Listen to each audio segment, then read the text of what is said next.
Continuation of Lesson 2. Number 8.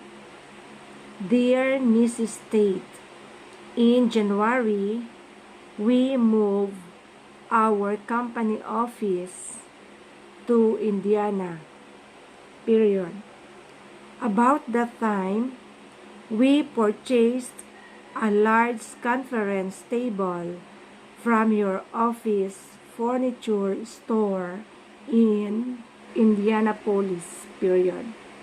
We wanted to use it in the boardroom of our organization. Paragraph.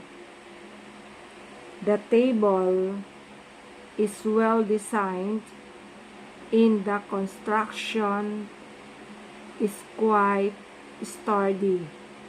Period. The table is very beautiful, but it has not been serviceable. Period.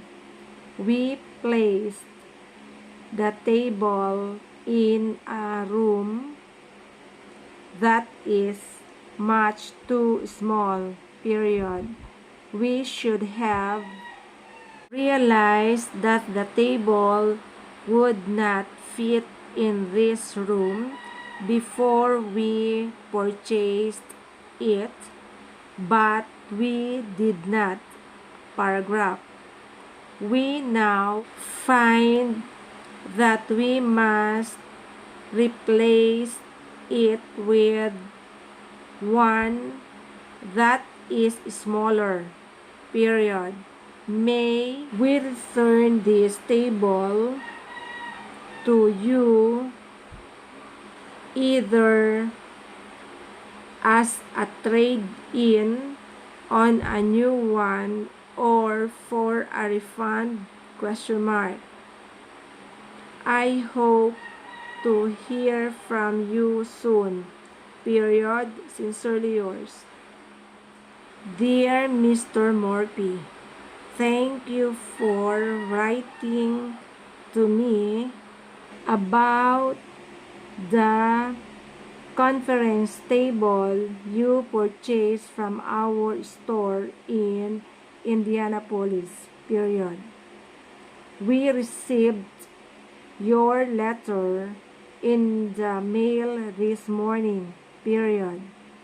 Under ordinary circumstances, we would be very glad to take back any product that is not satisfactory. Period. In this case, however, paragraph, you will remember that you purchased the table during a special sale at our store. Period. All the items that were sold at that time were things we had obtained from the Minneapolis Office Supply Company. Period. That company had suffered severe business reverses, and we bought most of their stock at a liquidation sale. Period. We then sold this furniture to the public at very low prices. Paragraph. We are sorry about this, Mr. Morphy, but I am sure you can understand our position. Period. Sincerely yours. Number 10. Dear Mr. James, on Monday, October 23, the St. Paul department store will have one of the biggest sales in its history. Period. There will be wonderful bargains available in every department in the store. paragraph. In the furniture department, you will be able to take advantage of low prices on sofas, chairs, and tables, period.